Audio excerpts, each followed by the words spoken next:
warahmatullahi wabarakatuh. Alhamdulillahilladzi hadana lihada wa ma kunna linahtadiya laula an hadana Allah. Asyhadu an la ilaha illallah wahdahu la syarikalah wa asyhadu anna Muhammadan abduhu wa rasuluhu la nabiyya ba'da. Wassalatu wassalamu ala Rasulillah wa ala alihi wa sahbihi wa mawala. Raditu billahi rabban wa bil islami dina wa bi Muhammadin nabiyya wa rasulah. Amma ba'du. Yur sewu maskere kula lepas iki. Hadirin para jamaah salat Isya Masjid Baitur Rahman rahimatullah yang saya muliakan. Mari terlebih dahulu kita awali dengan memanjatkan puji syukur kita kehadiran Allah Subhanahu wa taala. Alhamdulillah, malam hari ini Allah masih selalu dan tetap mencurahkan karunia nikmatnya kepada kita. Nikmat yang begitu banyak sekali. Satu dari sekian nikmat tersebut kita masih mendapatkan nikmat berupa kesehatan. Tasik sehat setelah kita ini. Sehingga dengan nikmat sehat kita bisa beraktivitas sehari-hari, dan termasuk pada malam hari ini kita bisa memenuhi undangan Allah atau panggilan Allah, bisa melaksanakan sholat Isya berjamaah di Masjid Baitur Rahman pada malam hari ini. Dan berbahagialah bagi orang-orang yang bisa membagi, mengatur waktunya, dimanfaatkan untuk taklim, mutalim atau ngaji bersama-sama seperti yang kita laksanakan pada malam hari ini. Insyaallah jamaah rahimakumullah, taklim yang kita lakukan ini bisa menjadi jalan yang termudah bagi kita untuk bisa masuk surganya Allah. Amin. Jadi ada jalan yang termudah dimilikan oleh Rasulullah SAW untuk bisa masuk surga, yaitu diantaranya kita harus gemar rajin thalabul ilmi atau taklim mutalim. Ya rahimakumullah, untuk malam hari ini yang kita bahas masih melanjutkan pada kitab Thaharah, yaitu pada poin atau subpasal tentang masalah al-ghusl. Ghusl itu terjemahnya mandi. Mandi bagaimana di sini kalau dibahas? Apa mandi seperti mandi-mandi biasa? Kados biasa panjenengan adus siram ngoten itu. Boten. Al-ghusl di sini mandinya mandi besar, artinya mandi di sini adalah untuk menghilangkan hadas besar.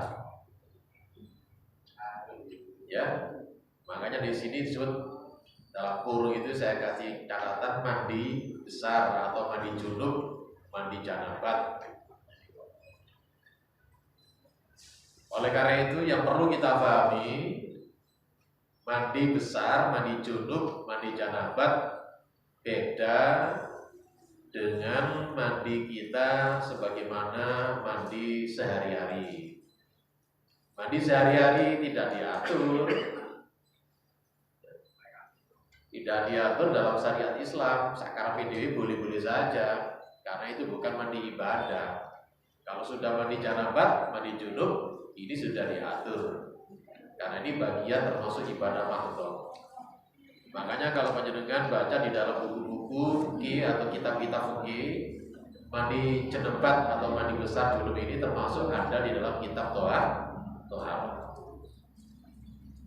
Oleh karena itu rahimakumullah ya, aturan-aturannya harus kita taati. Kalau kita merujuk kepada buku Himpunan Putusan Tarjih atau buku kitab HPD,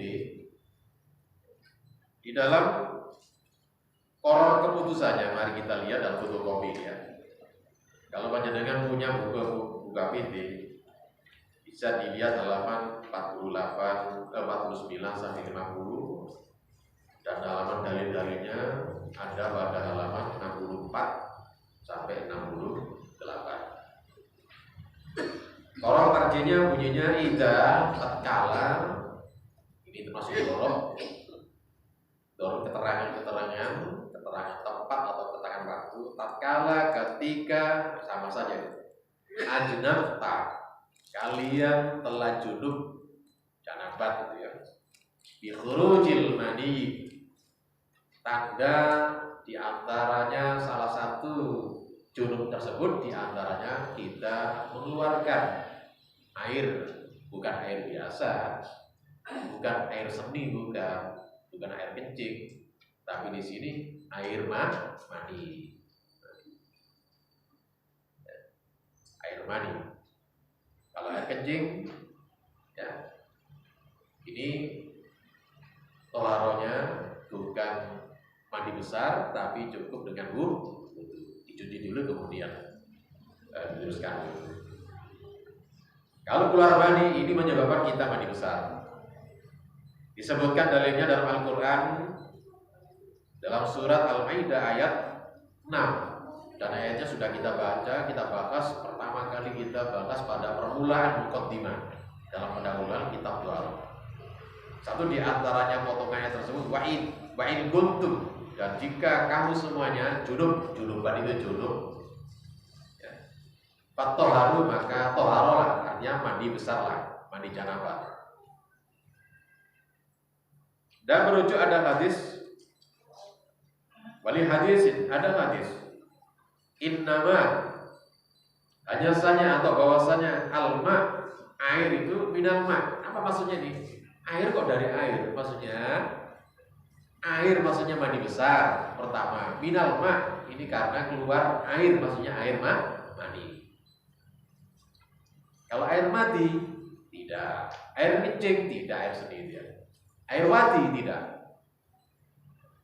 Tapi kalau sudah keluar air mani, maka ini menyebabkan panjenengan wajib mandi besar. Makanya sih alma itu maksudnya mandi besar, minal ma dari air, maksudnya air apa? Air yang keluar ya, dari yusewu ya, dari kemaluan kita, tapi keluarnya ini wujudnya itu air mani. Yusewu ini termasuk ini pendidikan ya, termasuk pendidikan anak-anak muda kaitannya dengan masalah-masalah yang pendidikan ini. Pendidikan kata orang sekarang, pendidikan apa ya, belajar kedewasaan kita kalau sudah balik itu. Tamyiz juga perlu, karena tamyiz itu belum balik. Usia 7 tahun masih belum balik, insya Allah. Kalau perempuan insya Allah mungkin ada yang balik gitu. Anak laki-laki kalau 7 tahun belum balik, itu tamyiz ya. Kalau sudah balik, ini harus tahu seperti ini. Kalau anak perempuan baliknya, di tanda baliknya anak perempuan itu ketika keluar menstruasi atau datang bulan atau haid, itu perempuan. Hadis ini adalah diriwayatkan oleh Muslim, bersumber dari sahabat Abi Sa'id Al-Khudri, sahih hadisnya. Ada lagi hadis walimah rawul Ahmad, ada hadis riwayat Ahmad wa Ibnu Majah, juga ada di Ibnu Majah. Wa Tirmidzi juga ada di dalam Imam Tirmidzi an Ali, dari sahabat Ali radhiyallahu anhu.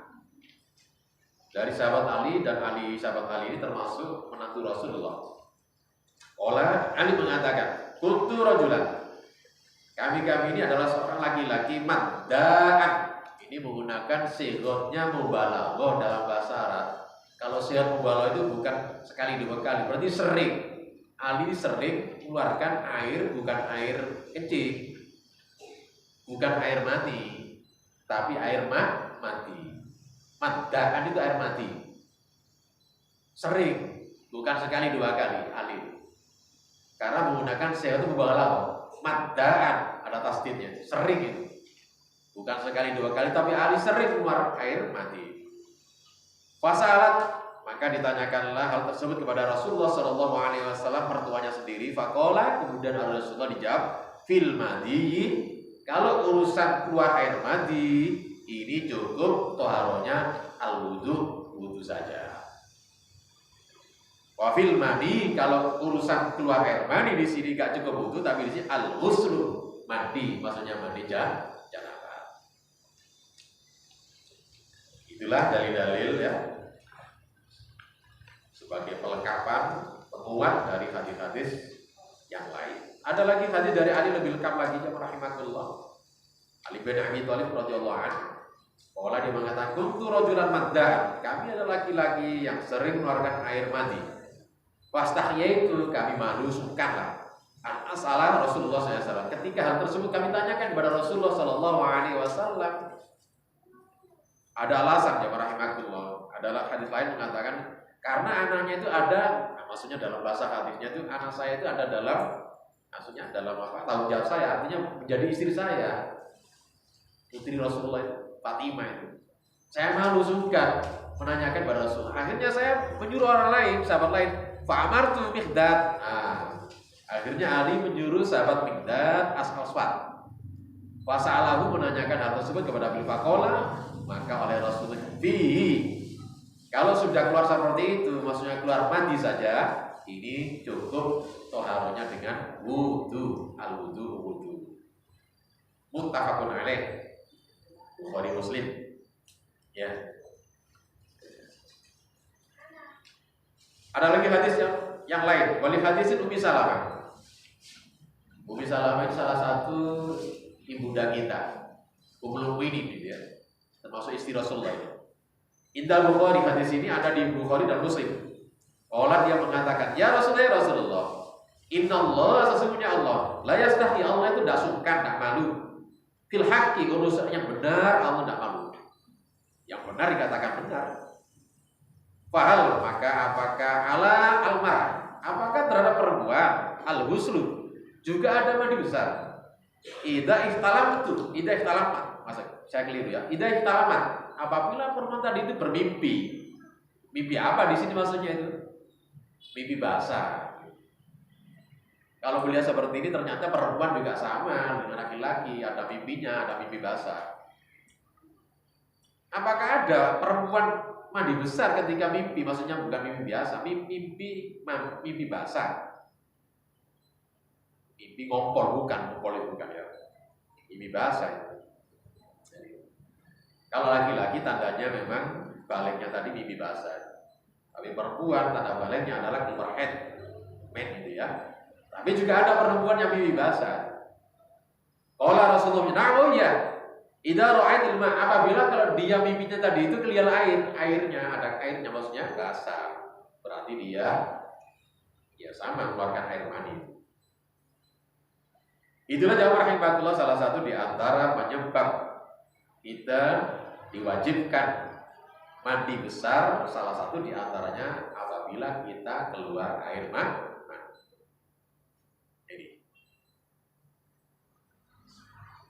Yang kedua, jamaah rahimakumullah, yang menyebabkan mandi besar, amil atau tiqaq, ketemu kita ini dua, kita maksudnya ketemu dua kelamin. Ini bahasa kiasan, bahasa majas, bahasa kinayah. Tidak bahasa sorih, bahasa jelas-jelas vulgar, tidak. Apabila kalau laki-laki perempuan kedua kelaminnya bertemu alias kumpul, jamaah rahimakumullah, bersetubuh maksudnya menjadi bahasa vulgar ya. Maka itulah salah satu sebab yang lain menyebabkan mandi besar.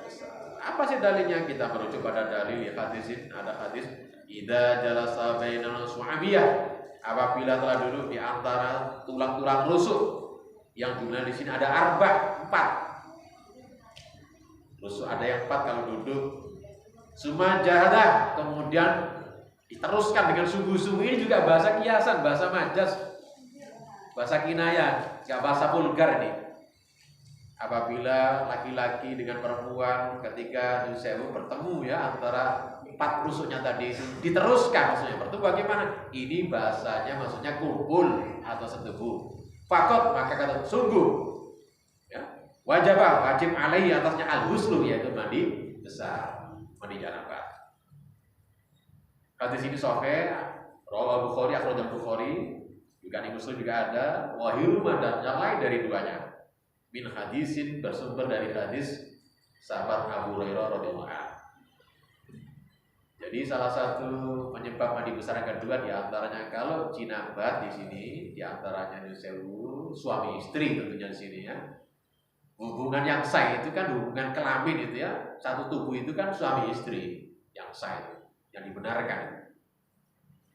Ini menyebabkan mandi besar. Hatta walaupun jamaah rahimakumullah tidak sampai Nusewu keluar mandi hubungan suami istri. Ini pendidikan termasuk pendidikan dewasa ini, sudah ini.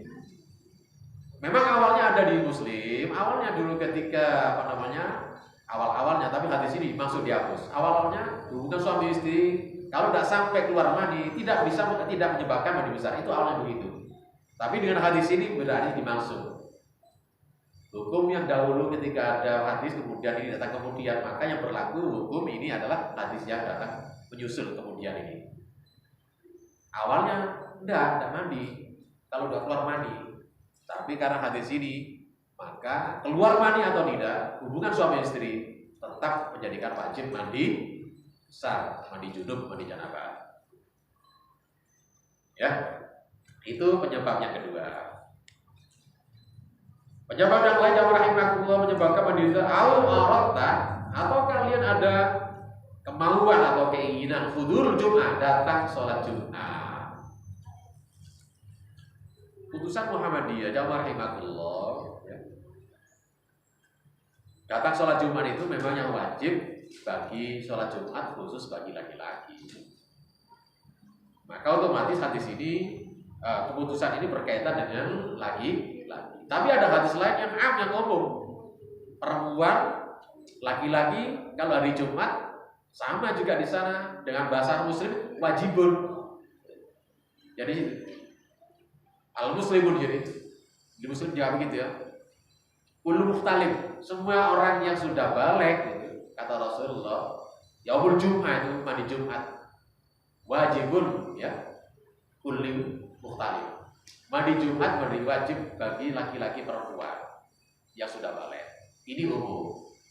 Tapi dikhususkan bagi laki-laki lebih-lebih kalau dia datang ke sholat Jumat, maka di sini wajib dia mandi besar, mandi junub.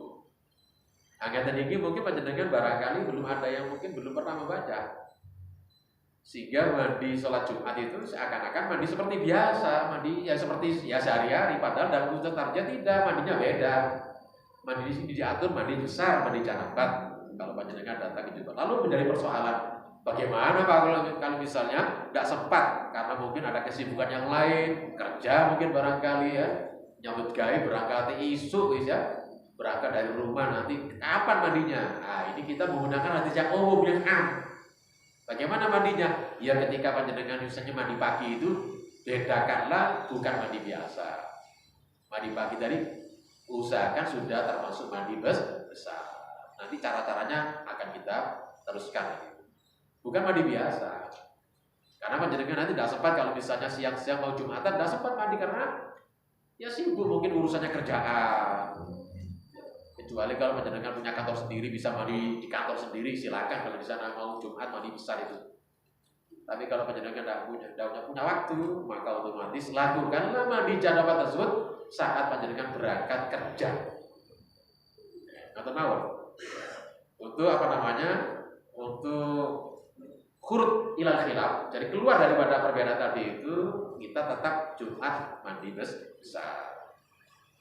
Tapi kalau ada sempat mau Jumatan, pergi Jumatan, maka usahakan tetap mandi besar. Merujuk pada hadis jamaah rahimakumullah di sini. Ya hadisin Ibnu Umar radhiyallahu anhu. Idda Muslim diriwayatkan oleh Muslim.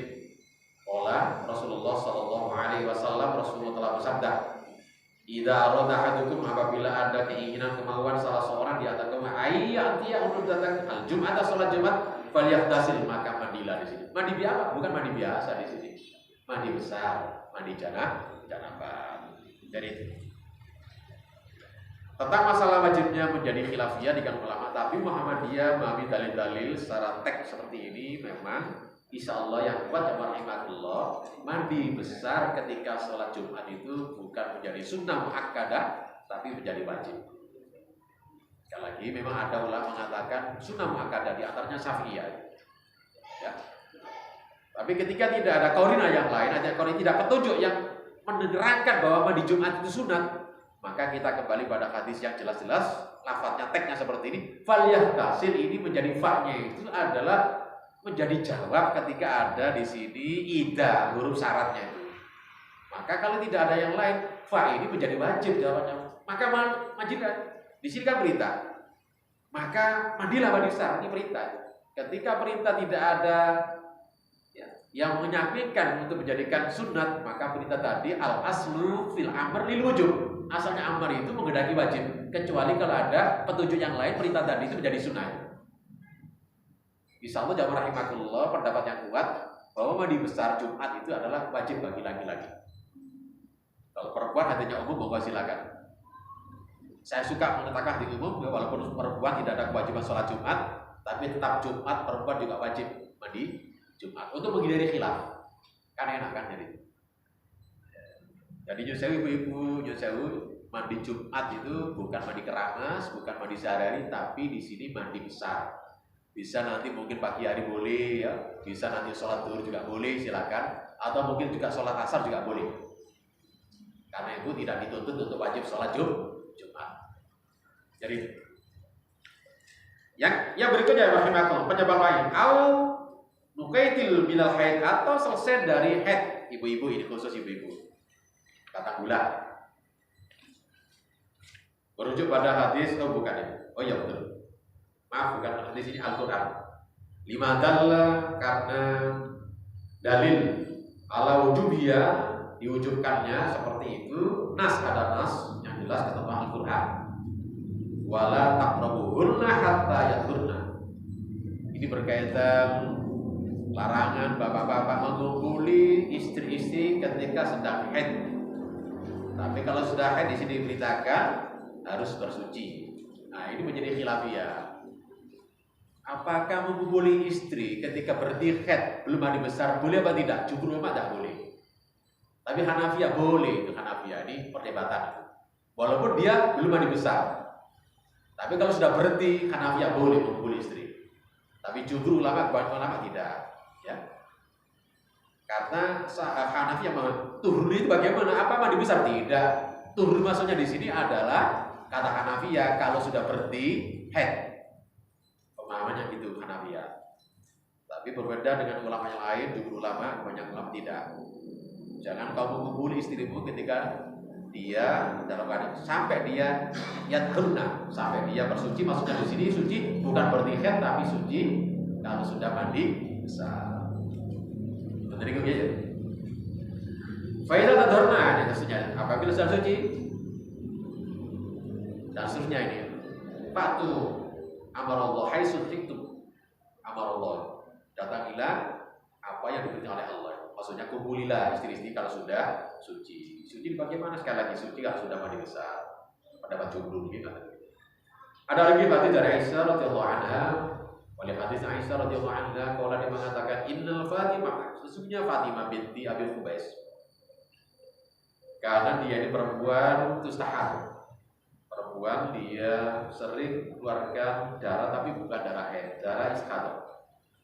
Fasalati Nabi Sallallahu, kemudian hal tersebut ditanya kepada Rasulullah Sallallahu Alaihi Wasallam. Fakola, Rasulullah memberikan jawaban, dzalika irgun, darah yang demikian keluarnya ini dari irgun. Irgun itu terjemahnya adalah urat-urat. Ada yang mengatakan penyakit, darah penyakit, bukan darah haid. Walaisatil haid, itu bukan darah haid kata Rasulullah. Faida akbalatil haid, apabila ini kata Rasulullah, kalau jumpai kamu ketemu dengan haid, fadaiya sholat, tinggalkan sholat, tidak boleh sholat. Wa idza adbarat, apabila selesai haid, falyaghsil, maka mandilah besar. Wa sholli, kemudian sholat. Jadi dalilnya cukup jelas. Haid ini menjadi halangan kita perempuan untuk sholat, dan juga tidak boleh puasa, dan juga tidak boleh tawaf. Ini satu pendapat yang jelas, ya, yang kuat.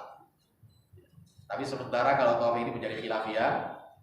Sebagian mengatakan kalau misalnya dia terpaksa, apakah boleh wanita melakukan tawaf kalau misalnya belum tawaf ifadah, kemudian pesawatnya sudah terbangnya itu mulai sudah, tapi dia belum belum suci. Sebagian orang mengatakan dibolehkan dalam keadaan daruriyah. Kan ada kan ceritanya tidak boleh tawaf Ibunda Aisyah kan. Haji bersama-sama Rasulullah, haji wada yang terakhir, memang haji pertama kan. Ya itu saja sekali seumur hidup ya, sekali saja Rasulullah, bukan berkali-kali. Kalau umroh Rasulullah tidak bersama haji, insya Allah 3 kali. Kalau umroh bersama haji sekali. Jadi umroh Rasulullah kalau gitu itu selama hidupnya 3 kali, 4 kali. Kalau haji Rasulullah seumur hidupnya cuma sekali. Bersama-sama dengan ribuan orang, ada mengatakan lebih 102 ribu semuanya itu kumpul dari Yaman, dari Syria semuanya kumpul menuju semuanya ke Ka'bah itu. Berangkat dari Madinah ada rombongan banyak. Ketika itu Rasulullah juga sama istrinya dibawa semuanya, termasuk di antaranya Ibu Aisyah. Datang ketika itu di Sarim Aisyah ini, tamunya datang ya bulannya datang, menangis. Aisyah tadi itu ditanya ada apa itu? Ya seperti itu dia jawab. Ya ini biasa, ini sunatullah, manusia seperti itu. Lakukan semuanya kata Rasulullah, kecuali yang satu apa? Tawaf, tidak boleh. Ini katanya sahih di Muslim ada, Bukhari ada. Jadi ulama-ulama dulu hampir sepakat bagi orang-orang haid tidak boleh tawaf. Tapi belakangan karena terkait dengan masalah penerbangan dan macam-macam, maka dibolehkan saat misalnya belum tawaf ibadah, kemudian penerbangan sudah jadwalnya mau pergi, mau pulang ke tanah air, maka dipersilakan bagi wanita yang belum tawaf ibadah, dipersilakan walaupun sedang haid. Ya jadi itu. Jadi kalau masalah sholat jelas sepakat, masalah puasa sepakat. Lalu bagaimana kalau dia di masjid, ini menjadi khilafiyah. Lalu bagaimana membaca dan baca Al-Quran, ini menjadi khilafiyah. Pendapat Muhammadiyah adalah dibolehkan wanita-wanita untuk misalnya datang ke masjid untuk taklim, walaupun wanita tersebut yusewu datang bulan, asalkan dia harus betul-betul menahan, jangan sampai ada darah yang tercecer. Itu pendapat Muhammadiyah. Kata Ibnu Hajar, tidak ada dalil yang sangat kuat nas dalam Al-Quran yang melarang wanita berdiam di masjid. Kata Ibnu Hajar. Ya jadi itu. Untuk misalnya ikuti taklim, barangkali juga ada ustazah perempuan ngajar di masjid, mungkin dia itu tentang bulan, silakan, tidak apa-apa. Itu pendapat insya Allah pendapat Muhammadiyah. Hatta termasuk baca Al-Quran, hatta termasuk memegang mushaf Al-Quran, tidak apa-apa. Itu pendapat Muhammadiyah.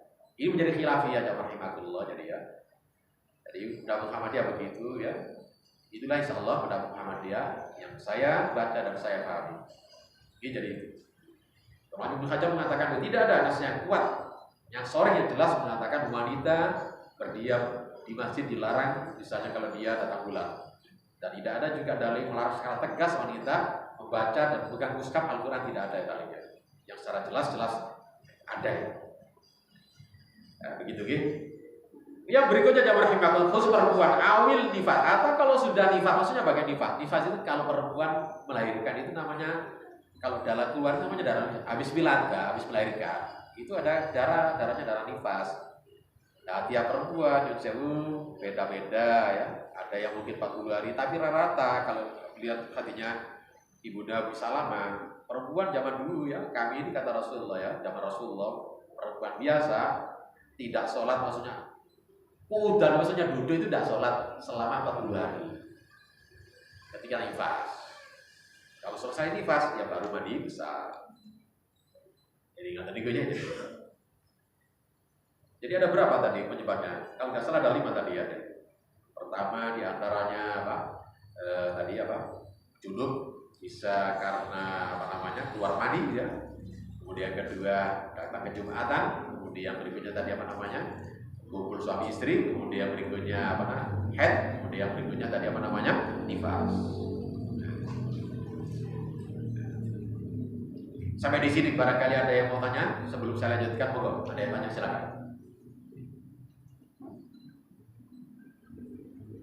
Sudah, tidak ada yang tanya, mari kita lanjutkan berikutnya. Lalu bagaimana caranya mandi besar? Ini diatur. Oleh karena itu jamaah rahimahullah, sekali lagi pengantar tadi saya di depan, mandi besar ini ada aturannya. Enggak bisa kami diwin. Mandi sekarang biar tidak apa-apa. Baju saja jadi dihabiskan tidak apa-apa. Tapi kalau sudah mandi besar ada aturan-aturannya. Nanti ada aturan-aturannya. Mari kita lihat bagaimana aturannya sini. Fal tahsil mandilah besar, wabda dan mulailah bil ghusli dengan mencuci yadaika kedua tangan panjenengan. Jadi sebelum mandi besar awali dulu mencuci dua panjenengan lebih-lebih habis tidur. Tidak mandi besar pun kalau habis tidur jangan panjenengan langsung dimasukkan dicelupkan di jeding atau di bejana jangan. Dicuci di luar kan kalau habis tidur. Mandi besar juga begitu dia jauh ambil ciduk atau mungkin ambil shower, silakan shower atau keran dipetek tapi dicuci dulu tangan kita. Berapa kali? Di sini tidak dijelaskan kali-kalinya berarti cukup sekali saja dicuci kedua tangan. Kalau misalnya pakai ciduk, ya pakai gayung, panjenengan ambil air kemudian diambil dengan kanan sini, atau kalau misalnya habis tidur dicuci dulu ini di luarnya nih, disiramkan jadi. Kalau sudah begini baru ini ya. Sekali saja kita.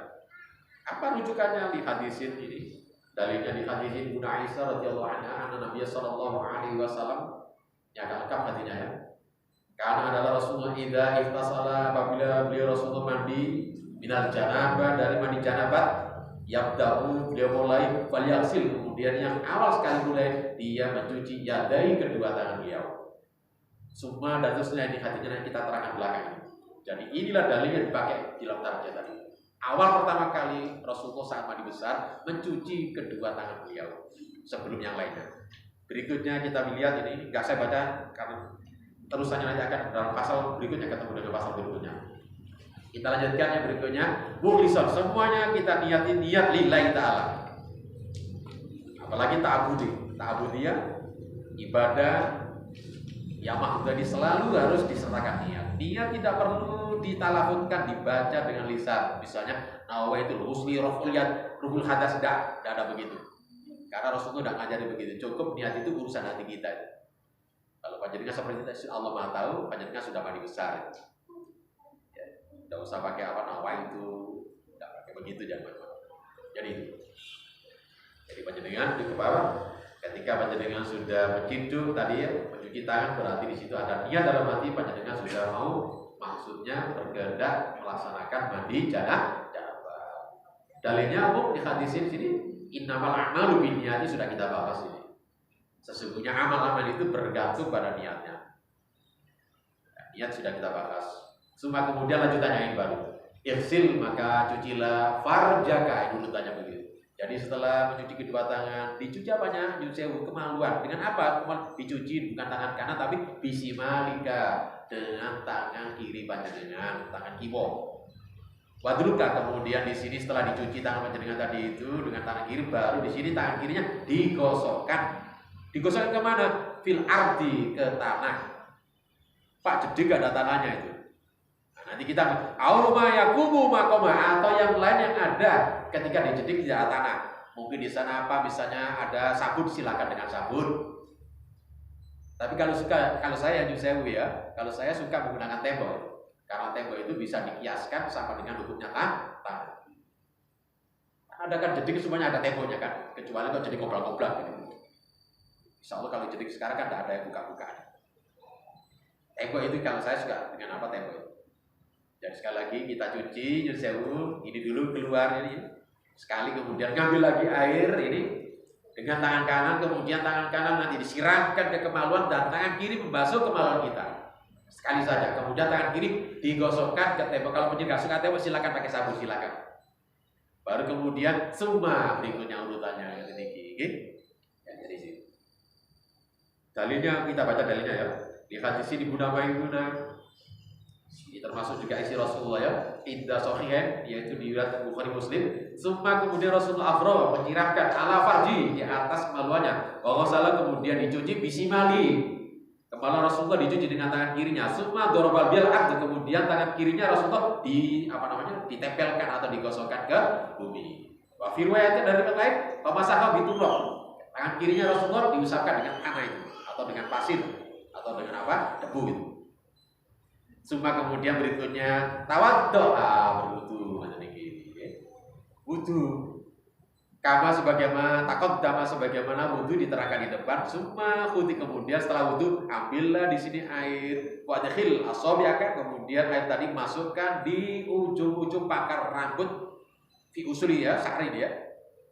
Yusewu kalau saya gambarkan yang tadi diambil dengan dua tangan air dimasukkan ke pangkal-pangkal rambut setelah wudhu saya jadi itu ya. Bisyai'in. Di dalam tarjah yang rahimahullah di sini ada tambahan dengan suatu bagi minatib, minyak wangi atau sampo lah bahasa sekarang atau sabun. Tapi nanti catatan saya di belakang. Apakah ada dalilnya? Nanti ada catatan saya di belakang.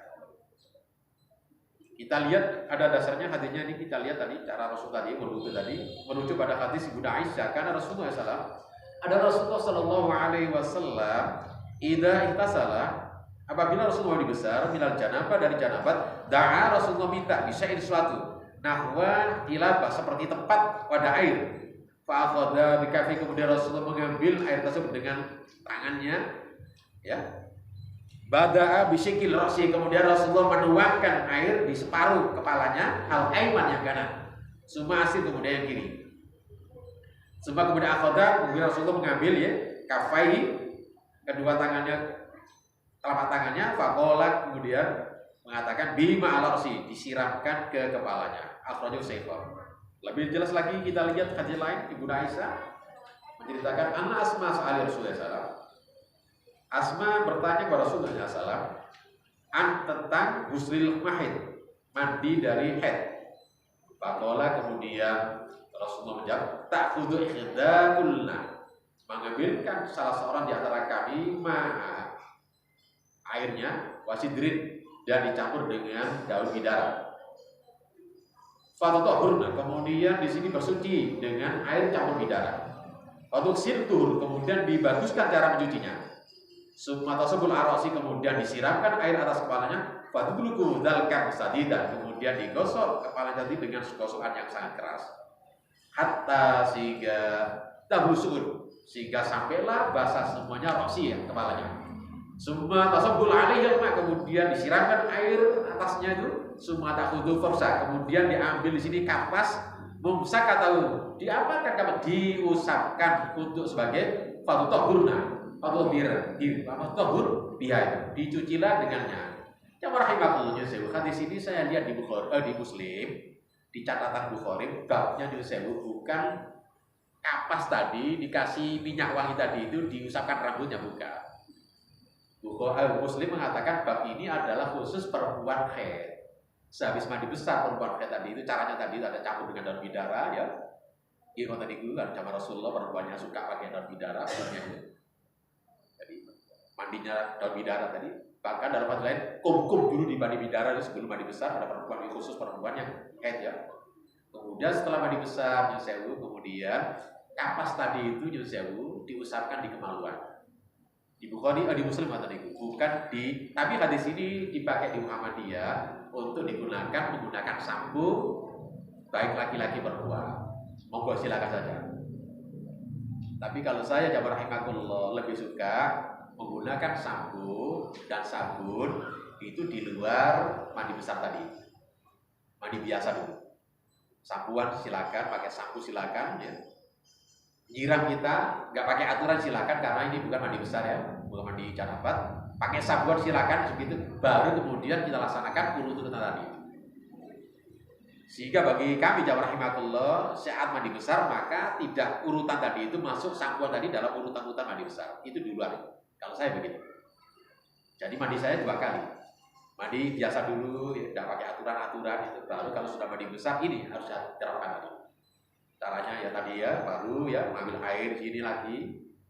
Kalau mandi tadi biasa, kemudian ya mandi biasa ini, kemudian mandi besar, ambil air, kemudian ambil air lagi, dituangkan di kemaluan, tangan kiri digosokkan ke kemaluan, ya, ini digosokkan ke tembok kalau saya, kemudian wudu.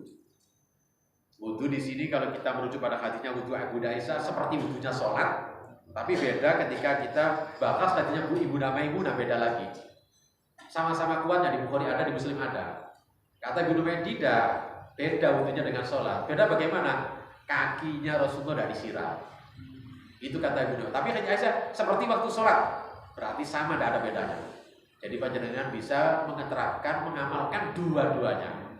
Hadisnya Maimunah di bawah sakit, hadisnya Ibunda Aisyah di bawah. Wudu semuanya total boleh itu. Tapi kalau saya suka menggunakan hadisnya Ibunda Maimunah, tidak sama persis dengan sholat wudunya. Hanya kaki yang di belakang itu. Sama wudu seperti biasa normal, tapi yang kaki kalau kami ditinggalkan boleh, silakan begitu. Tapi kalau tidak kita kaki siram semuanya sama dengan salat, monggo silakan, dua-duanya boleh. Baru kemudian habis itu bagaimana? Mengambil air dengan kedua tangan kita digosok, dimasukkan di pangkal-pangkal rambut. Setelah itu bagaimana? Nah, disiram kepala kita. Juga Rasulullah bukan pakai kayu gitu, Rasulullah dengan kedua tangannya. Kepala yang kiri, kemudian yang kanan, maksudnya yang kiri, yang tengah. Baru kemudian menyiram ke anggota tubuh yang kanan dulu. Bukan disiram dengan kayu Rasulullah, pakai tangannya Rasulullah. Ambil gosok-gosok. Kalau kita nggak ketusan, silakan pakai kayu, tapi ada aturannya, nggak boleh biru-biru gitu, ada aturannya itu. Panjenengan saat jeding habis itu keliru ya. Jadi ada aturannya di belakangnya. Kemudian rata, kemudian baru kaki. Selesai. Ada lagi tambah walaupun di ABT tidak ada, di Subul Salam ada, di Bulu Nur ada, kemudian salah seorang Islam mengasih, kalau bahasa saya aduk sekarang, tapi bidil itu sapu tangan atau apa? Kayak namanya itu untuk apa? Menghilangkannya. Rasulullah tidak dihilangkan dengan apa namanya tangannya. Air tadi sisanya. Itu Rasulullah begitu. Selesai. Selesai bagaimana? Ya selesai. Apa bisa saja sholat? Panjenengan sudah di sini kata Aisyah, la wudu'a ba'dal ghusli. Tidak ada wudu lagi panjenengan sudah mandi besar itu. Kecuali kalau panjenengan tadi saat mandi besar tadi itu nyentut di tengah aja otomatis. Setelah mandi besar panjenengan harus wudu lagi. Insyaallah panjenengan yang benar. Kita lanjutkan jamaah rahimakumullah ya. Wabda ini mulai bisikin aiman, mulai yang kanan semua anggota yang kanan itu, termasuk rambut kita. Tadinya sudah kita jelas Ibu Aisyah mengatakan begitu ya. Kemudian sumaurid, kemudian tuangkanlah al-ma'in arosika ke kepala atas kepala ya, salah satu 3 kali. Sumafidil ma, kemudian menuangkan air ya ala sa'iri jasad ke seluruh anggota tubuh semuanya itu. Tentu di sini diawali yang kanan. Merujuk pada hatinya Bunda Aisyah itu. Hafanan ala rosi salasa hasanatin, disiram kepala tadi 3 kali siraman. Suma kemudian afal ala ros, kemudian menyiram di sini. Maksudnya tadi disiram yang kanan dulu, yang kiri kemudian atas kepala. Itulah cara mandi besar. Berikutnya halaman 6. Suma talqi, kemudian menyiramnya tadi itu bukan disiram tapi digosok-gosok dengan tangan kita. Ini kembali pada ibarat ya, mana lafaz. Maksudnya atuhur itu maksudnya di sini adalah digosok-gosok. Kita dijawabnya di awal yang kanan, alias surat di atas yang kiri, maksudnya yang kanan dulu baru yang kiri. Nah, kemudian di hadits Aisyah kita lihat, cuma kemudian masalah dijelek, kemudian baru di sini disiram kakinya. Nah, ini catatan jamaah rahimakumullah, pasal 45 ini menjadi catatan ya. Wala tusrif fil istiqmal, ini putusan tarjih. Jangan sekali-kali panjenengan kalau wudu maupun mandi besar ojo berlebih-lebihan. Ojo mubadir menggunakan air wudu dan air mandi besar. Catatan bagaimana? Ada hadisnya di sini. 5 rawa Anas, ada riwayat hadis Anas ya. Kan misalnya ada Rasulullah SAW yang tasilu Rasulullah mandi besar disoin 1 sok. 1 sok seberapa? Pinter ukuran 1 sok ya. Ini takaran Arab.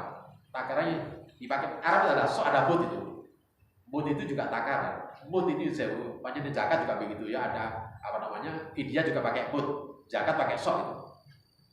1 sok zaman ada 1 sok sama dengan 4 mud. 1 mud berapa? 1 mud tidak ada 1 liter. Berapa kalau 1 mud itu? Kira-kira ada 3/4 liter. Tidak ada 1 liter 1 mud itu. Berarti kalau panjenengan ya 1 sok itu sama dengan 3 mud, berarti panjenengan kira-kira Rasulullah mandi besar cukup Rasulullah itu 3 liter jamaah rahimakumullah, bayangkan. Sudah sempurna Rasulullah cara mandi besarnya. Gitu-gitu panjenengan cukup. Nah, ini catatan kita jamaah rahimakumullah. Artinya panjenengan jangan berlebihan, walaupun tidak jangan berlebihan.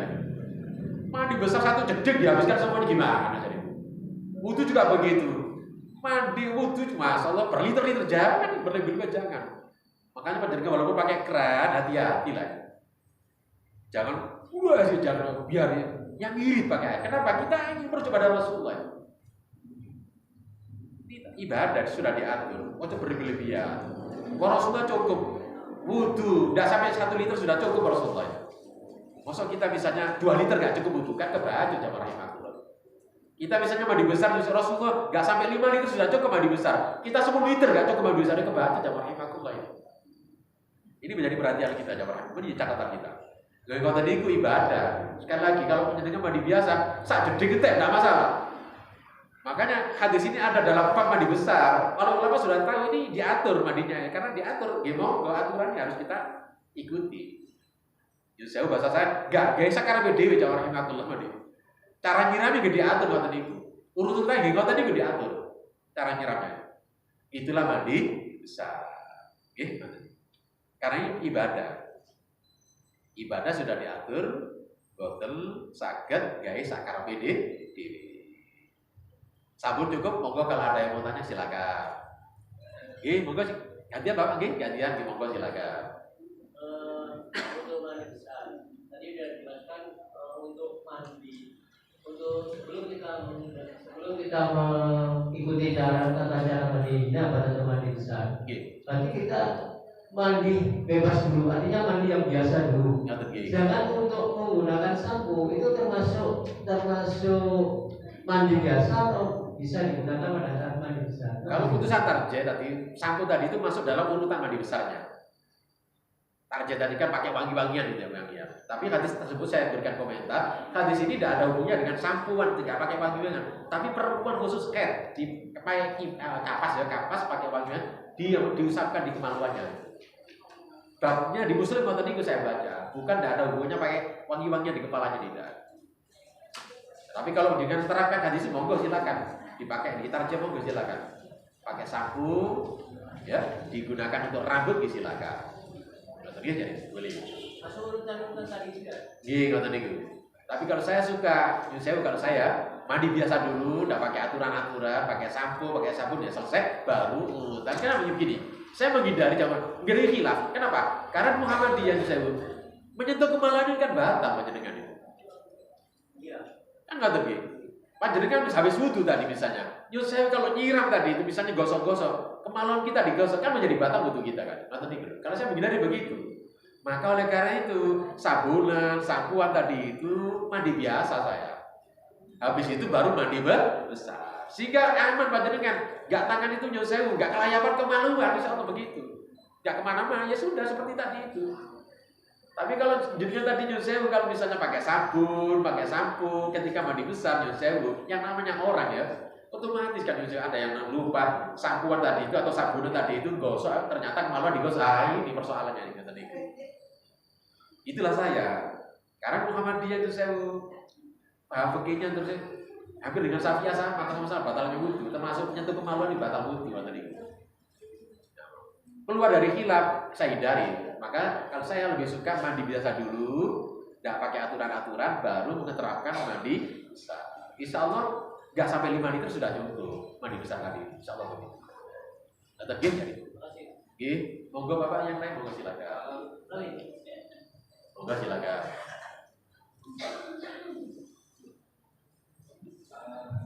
Pernah diajarkan, jadi mandi junub itu di dalamnya mandi biasa. Jadi setelah wudhu, tahapan dari tangan, cuci kemaluan dan segala macam tadi selesai. Jadi dari kepala dulu, ya kepala, terus bagian kanan badan, terus ke bawah. Kalau mau pakai sampo, disitulah kesempatan sampo dipakai. Itu dilaksanakan 3 kali sesuai dengan sunnah Rasul yang pertama ini. Ini yang perlu diajarkan. Mohon pencerahan. Ya boleh begitu, boleh. Keterapkan tarjih juga boleh tadi. Sampo tadi itu include dalam mandi besar juga boleh. Sampo saja. Mungkin kalau sabunan panjenengan khawatir nanti jenengan nyusewu. Namanya sabun-sabunan nanti mungkin menyiramnya mungkin terlalu banyak ya nyusewu. Ya, atau mungkin nanti kalau panjenengan sabunan mungkin tangannya kelayapan nyusewu, gosok-gosok kemaluan kita padahal kita habis wudu tadi. Berarti panjenengan wudunya batal. Gitu tadi. Tapi kalau panjenengan nyusewu sampuan, sabunan dulu di luar mandi besar, insya Allah aman. Karena sudah tidak perlu lagi gosok-gosok sabunan, ya kemaluan sudah nggak kita gosok lagi. Kalau insya Allah enak, lebih aman, lebih hati-hati. Berarti 2 kali enak, lebih hati-hati tadi. Insya Allah nggak sampai banyak, insya Allah. Mandi biasa silakan, ya normal seperti sehari-hari kita. Baru kemudian laksanakan mandi wajib mandi ibadah tadi. Jadi itu lebih hati-hati kalau saya begitu. Tapi kalau saya langsung praktis include sana monggo, silakan. Sabuan monggo silakan. Tapi hati-hati kalau pakai sabuan. Jangan sampai nanti tangannya nyusul kelayapan ke menyentuh apa? Kemaluan. Ngerti gitu. Ngerti gitu? Sabu jelas? Yang lain barangkali tanya monggo silakan. Saya tambah sedikit kalau datanya khusus ibu-ibu yang suka misalnya rambutnya panjang, diikat-ikat atau mungkin digelung-gelung, dipintal-pintal. Memang dalam putusan tarjiah Nyun Sewu ini suruh melepas. Tapi Nyun Sewu di Bulu Maram, Aisyah itu kan pernah diberitakan oleh Umar. Katanya Ibu Aisyah, apakah nggak lebih baik Umar itu suruh wanita-wanita suruh cukur rambutnya saya semuanya? Saya mendengar Rasulullah SAW ada dalam Bulu Maram juga ada, dalam Subul Salam ada penjelasan ada. Saya mendengar Rasulullah SAW ketika ada wanita-wanita yang suka mengkepang rambut atau mengikat rambutnya atau bahasa sekarang digelung rambutnya, mungkin panjang itu, maka cukup kata Rasulullah tidak usah dilepas, cukup disiram saja kepalanya itu 3 kali siram. Lo gak basah ya begitu beritanya Rasulullah. Kan gak bisa basah semuanya, ya otomatis sekarang ada diikat. Itu begitu beritanya, ada hadisnya sahih itu. Di Bukhari ada, di Muslim ada. Nah, kalau kita gitu tarjah, hadisnya justru kan kita bandingkan kalau ditarjah walaupun di hadis tidak ada. Ini nasai kalau Tirmidzi ada, tapi tentang tadi Ibu Aisyah tadi itu yang nggak melepas rambut, ngepang rambut, ikat rambut, itu di Bukhari ada, Muslim ada. Kalau kita banding hadisnya lebih kuat di Bukhari dan Muslim. Tapi Yusuf jangan rahimahullah karena ditarjah suruh melepas semuanya, monggo panjenengan melepas bagi wanita di monggo silakan. Silakan wanita yang mungkin, apalagi wanita sekarang jangan rambutnya panjang gitu ya, pendek-pendek. Kan ada yang wanita diikat-ikat. Dulu wanitanya memang suka apa? Rambutnya panjang-panjang, kemudian diikat, dikepang-kepang. Maka ditanyakan oleh Aisyah ketika diperintahkan oleh Umar tadi disuruh nyiram semuanya. Kata Aisyah lebih baik digondol aja wanita-wanita. Kata Aisyah begitu. Karena saya mendengar Rasulullah SAW ketika ada wanita yang panjang rambutnya punya dikepang-kepang, maka Rasulullah tidak memberitakan untuk dilepas kepakannya, ikatannya tadi. Cukup disiram 3 kali di atas kepalanya. Itu tambahan dari saya. Sabun cukup, jamaah rahimahullah. Demikian, mudah-mudahan apa yang kita kaji malam hari ini mudah-mudahan panjenengan bisa memahaminya, dan lebih-lebih yang lebih penting adalah mudah-mudahan kita bisa melaksanakan apa yang kita kaji bersama-sama ini. Dan itulah jamaah rahimahullah catatan saya, itulah mandi ibadah, mandi besar, mandi junub. Bedakan jamaah rahimahullah, mandi tersebut beda dengan mandi sehari-hari, beda dengan mandi biasa. Demikian apabila ada yang khilaf keliru dalam saya menyampaikan, kami mohon maaf yang sebesar-besarnya. Assalamualaikum warahmatullahi wabarakatuh.